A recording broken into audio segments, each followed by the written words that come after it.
ଜୟ ଜଗନ୍ନାଥ ଦର୍ଶକ ବନ୍ଧୁ। ଜାମୁକୋଳି କଥା କହିଲେ ପିଲାବେଳ କଥା ମନେ ପଡ଼ିଯାଏ। ସମସ୍ତଙ୍କର ନିଶ୍ଚିନ୍ତ ମନେ ପଡ଼ିଯାଉଥିବ। କିନ୍ତୁ ଦେଖନ୍ତୁ ଆଜି ଜାମୁକୋଳି ପାଇଁ ଏଠି ଲୋକ ଲାଇନ୍ ଲଗେଇକି ମାନେ ଭିଡ଼। ଜାମୁକୋଳି ନେବା ପାଇଁକି ଲୋକଙ୍କର ଏଠି ଭିଡ଼। ଆଉ କେଜି ଆଜ୍ଞା 100 ଟଙ୍କା।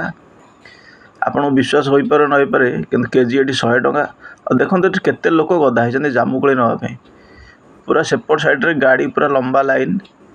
ଆଉ ଲୋକ ବି କେଉଁ ଆକାରରେ ଦେଖୁଛନ୍ତି ଏଠି ମାନେ ଜାମୁକୋଳି ନେବା ପାଇଁ ଭିଡ଼।